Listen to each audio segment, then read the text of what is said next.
What happened on April 1st was that Israel, in what is not an irregular occurrence, a bombing inside of Syria, hit and targeted the Iranian consulate in Syria, killing, I believe it was 3 of its top generals in the IRGC, several military advisors. The most notable general was Mohammad Reza Sahidi.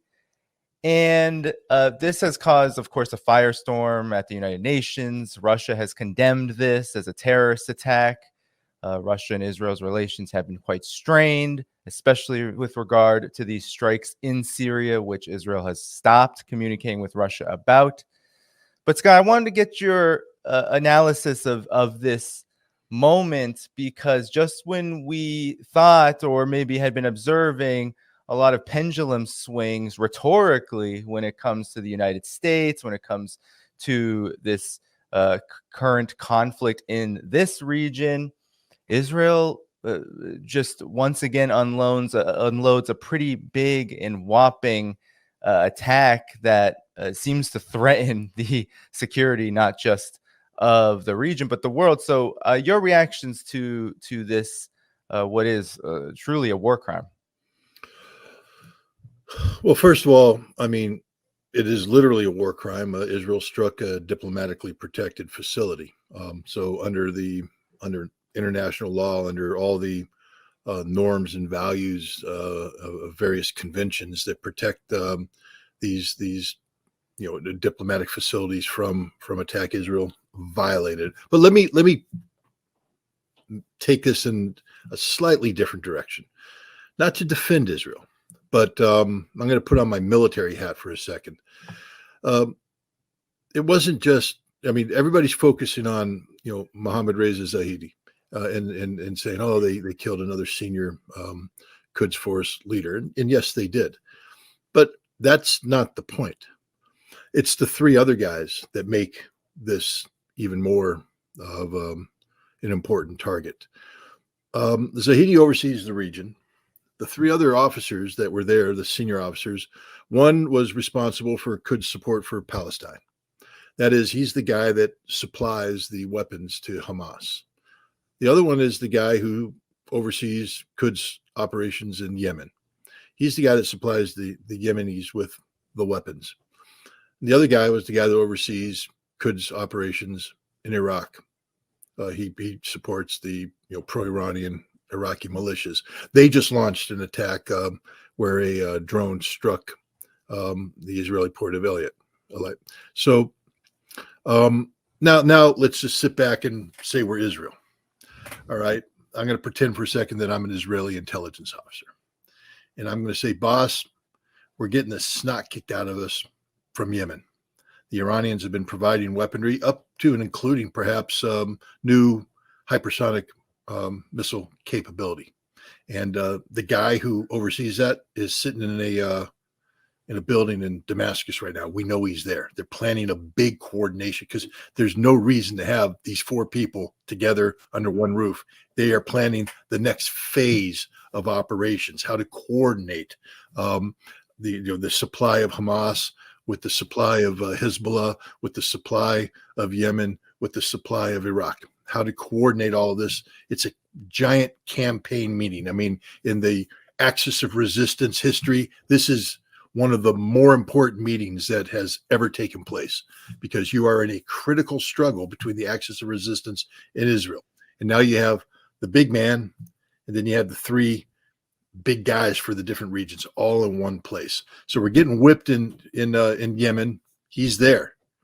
If we take him out, we disrupt that. We just intercepted a large arms shipment to Hamas coming from Iran, but for every one you get, 3 or 4 got through. Okay, so the guy that does all that, he's there too. And they just fired a drone out of Iraq that hit our port facility. That can keep coming. The guy that coordinates all that, he's there. They're all there. If there was ever a time to do something bold, this is it. This is the time. We will probably never have this opportunity again. So strike now, strike decisively, take them all out, disrupt this. The price that we'll pay will be big, but what the risk is huge, but the reward unprecedented. So Israel did it. Now, when you look at it from that standpoint, it's no longer insane. It's no longer, oh, those Israelis have gone on hinge, they're off. It's a rational act where Israel weighed the risk rewards and decided, yeah, we're going to pay a price, but we're already paying a price. We're already isolated. We're already being called genocidal because we are genocidal. We don't care anymore. We are. So we are all the evil that the world makes us out to be. And here's our chance to do some significant harm to Iran. And also, Israel, in looking at it, says, what will Iran do? What will Iran do? And the answer is not much, not much. So Israel did it. Israel took the shot, and one hell of a shot it was. Now, from the Iranian perspective, I mean, look, again, I don't want to be critical of Iran, but what the hell were you thinking? Putting Israel strikes targets in Syria all the time, and a lot of the targets they strike are Iranian targets, and the Iranian targets they strike often imply that Israel has very good intelligence. Israel has Damascus wired. 100%. You go back and look at some of the accounts that have come out. And again, I'm very bad with names, so I apologize to your audience, to you. But Mugnia, Imam Mugnia, the big, he was the guy that was involved in the attack on the American embassy and or the American Marine barracks in Beirut. And he went on to be one of these big guys, and Hezbollah, Israel always had it out for him, always wanted to kill him. And there was a time when they finally got him, they're tracking him in Damascus. They have guys in the building tracking him and waiting till he's isolated before the strike comes in. I mean, Israel has Damascus wired. So why in God's name would you put, knowing this? Because the Iranians have effective counterintelligence. I have respect for them.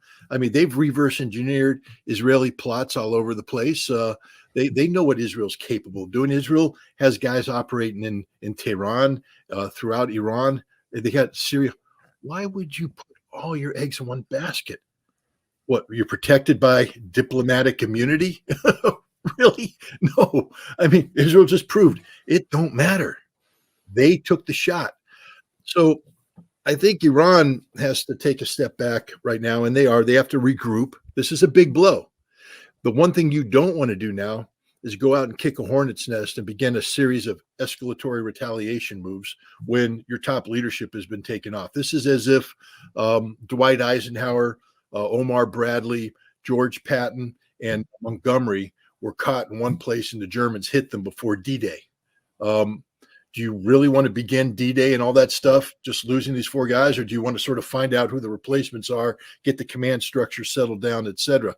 So I don't know what Iran can do. Their best bet right now is to let Russia run interference at the United Nations, to get global condemnation of Israel, to further the strategic shaping of global dissent towards Israel, and then wait for an opportunity to do something like. But I mean, one natural retaliation mode would be to hit the airbase where the F-35s came out of. Iran knows where it is. They have missiles that can hit. So they could do that, and they'd be legitimate. There'd be legitimate retaliation. Strike the place from whence the strike came. But then what? Now Israel starts striking Iran. Are the Iranians ready? Their leadership is disrupted. Is this what they want to do? Are they ready to engage in this? Iran right now is preparing for a big BRICS summit in October. And I know it's October. Everybody's going, it's not that long away in the world of diplomacy.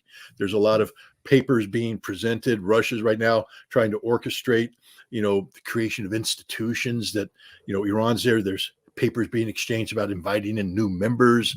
And this is, a big focus for Iran. And suddenly now you want a war with Israel? I mean, so I think the Israelis knew exactly what they were doing. I think they knew why they wanted to do it. And I think they understand the limitations that are on Iran. Now, Iran could surprise everybody tomorrow and launch a massive retaliation against it. And to be honest, at this point in time, I don't know how much longer Syria and Iran can continue to absorb this Israeli action. Israel feels no deterrence from them. There are no consequences for this. Yes, the Iranians struck a Mossad base in Erbil, killing a number of Mossad operatives operating out of Erbil. But in terms of doing something of this magnitude, I mean, you'd have to get the chief of staff of the Israeli armed forces, the head of intelligence. You'd have to get senior leaders like that together before you have something like-minded. So I think that Iran right now is in a pickle. They've got to repair this. And you know this. You've traveled in the Middle East. It's not, in the United States, we operate based upon position. So I get appointed in a position and I come in and it's not Scott Ritter, and you get to know me. It's, Scott Ritter, who is this rank and this position with this portfolio. And basically what happens is you can be plugged in, plugged out. If Scott Ritter has a bad day, they can fire Scott Ritter and then they can bring in, Danny Haifong and plug it in. And now you're Danny Haifong with this rank, this title and this portfolio, and you're falling in on agreed upon policy positions that you're going to articulate in favor of and do the job. So it's not so much personality dependent. In the Middle East, all these things that happen here happen because of personal relations. This is a guy sitting down and drinking a lot of tea, with his counterparts and getting to know them, getting comfort levels. You just don't replace somebody like that. You don't fire them and then somebody slide in and go, all right, let's get going, because they got to go. Well, we don't know you. We don't trust you. Who are you? Why are you here? We need to talk. And so it takes time to build relations. So to lose 4 guys of this caliber who are responsible for doing the interfacing with the Yemenis, with the Houthi, with the militias in Iraq, with Hezbollah, and with Palestine, I mean, they're gone. And there's deputies that accompany them, but are the deputies ready to step up? Are they of sufficient grade, rank? Do they have the experience? Mohammed Reza Zahidi, he's a guy that, has been in Lebanon and running this since 2002. 20 years, this guy has been out there drinking tea. I mean, and that's the key to it. Drinking tea, sitting down, drinking tea, talking.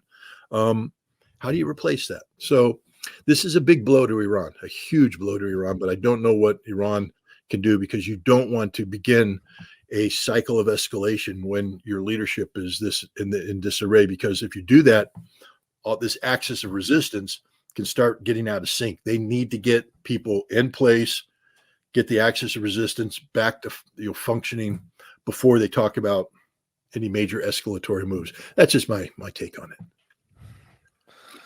Yeah, I think it's a good point you made about this being a response to the axis of resistance, a response to how Israel has become more isolated. I mean, in the same vein, literally within 24 hours, you had Israel striking the aid convoy, the World Central Kitchen aid convoy, 3 times. And Israel is denying, or at least Israel is communicating to the public through its public relations, that it wasn't intentional.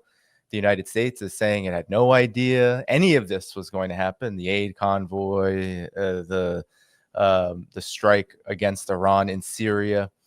You mentioned the idea of Iran kind of banking on public opinion, world public opinion, continue to shift against Israel, and also the role of the United Nations. Russia has been very vocal. What exactly then would be, you said what wouldn't be an appropriate response is escalation. And it's quite clear Iran, up until this point, and the entire axis of resistance, has been pretty calculated and careful. What would be the appropriate response given this balance of forces, given that there is this whole other story that is making the rounds internationally, Israel's attack on this aid convoy? And of course, the U.S. is complete and utter denial, despite the fact that it's giving Israel a whole bunch of money and weapons. I believe it just approved a whole bunch of fighter jets for Israel just within the last 24 hours. So, Scott, back to you. Yeah, I think I don't know if it's been approved yet. There's I forget what the number is. It's a big number in the billions, but it revolves around 50 F-15E Strike Eagle aircraft being provided to Israel over the course of the next 2 or 3 years. So it's not like an immediate aid package. But understand again, the F-15E Strike Eagle is designed to do one thing and one thing only, and that's attack Iran. It's a long-range strike aircraft that gives Israel the capability. So 50 is a lot of F-15Es. You need that kind of numbers. One of the things that Israel has had one of the constraints Israel had is not just the concept of initiating an airstrike against Iran, but sustaining it, to have sufficient air power to sustain it. So these 15 F-15Es would give Iran or give Israel, a sustainability factor. But again, that's 2 to 3 years down the road. But it shows you the direction that the United States is thinking in regards to Israel in the long term and Iran. And again, we'll just back up for a second. I don't believe for a second when the United States says we didn't know anything about it. That's just a bald-faced lie. The CIA, the Defense Intelligence Agency, every American intelligence agency is heavily involved with Israel right now. They have cells forward deployed in Israel, co-located with their Israeli counterparts, working on this issue right now. Not just the issue of Gaza and Hamas, but on the issue of Hezbollah and Iran, escalation management, escalation control. And the key aspect to it is shared intelligence. And so the idea that, Israel finds this golden opportunity for it in Syria, and that intelligence isn't known by the U.S. and reported back. I would love to see the presidential daily briefing of yesterday or this morning, because this is the kind of stuff that gets a nice article. The Iranian brain trust gathers in Syria. There it is. And I have to be honest. If I were an American president and I'm looking at that, thinking, okay, how do we manage this Iranian problem? A thought that would be going through my mind is, why don't we take them out? I mean, first of all, because if I'm an American president, I'm a warmonger. If I were an American president, I wouldn't be thinking that. I'd be thinking, how do we make peace? Can I send diplomats over to negotiate? But, an American president that's gone through the school of rock, so to speak, and to become American president is already forward-leaning, aggressively military-oriented. It's a target. And I can guarantee you with the highest degree of certainty that the United States was aware of this intelligence that was reported all the way up the chain of command. They may not have been informed of the strike the way they claim that they got the information of the strike right at the last second. That may be true, but that's just a deliberate act by Israel, to provide cover for the United States. But I can guarantee you that we knew about the intelligence, and there was an officer, of my pay grade or higher in Israel, who is a counterpart to an Israeli air planning officer, because I've been working with him for the last 3 years on how to bomb Iran. I mean, I'm the guy, not me, but I'm just saying my equivalent is the guy sitting there with the Israelis saying, which targets do we strike? What aircraft do we need? What refueling capacity do we need? How do we get to the State Department to negotiate air corridors over Iraq, over Saudi Arabia? How do we do all this? How do we keep the flow of aircraft going in? How do we get the ammunition going in? This whole resupply operation that's taking place right now is premised on, ammunition loads that Israel would need to continue an air war with Iran. So the idea that this American officer who's been sitting there planning with his Israeli counterpart how to bomb Iran suddenly goes, oh, I don't know what he's thinking. I don't know what he's doing. Of course, you know what he's doing. He missed last night's meeting. Why? Because you got the phone call. Something's going on in Syria. It's happened before. He goes away. And what, you're silent, or do you do what you're supposed to do? Call up your boss and say, hey, I think something brewing over at Israeli Air Force headquarters. They got an all-nighter, ordered pizza in, and stuff's happening. Looking at the flash intel, it looks like something's going on in Damascus, big strike going in, and you report in. So the idea that America didn't know anything about this is an absolute lie. We knew everything about it, except maybe the exact moment when Netanyahu ordered the strike. But we knew everything about this. Thank you for tuning in to my latest video. I appreciate all of your support. This channel, however, needs your help. I am seeking to make this channel more sustainable in the long term and upgrade necessary equipment to ensure that this work continues onward and makes progress to give you all of the geopolitical analysis that you all deserve. For that reason, I'm asking you to become a member of my Patreon community at patreon.com/DannyHaiFong. You can find that link in the video description or in the pinned comment below. For whatever amount you choose to give, just know you are supporting independent media that you can't find anywhere else. Thank you so much, and I look forward to the next video.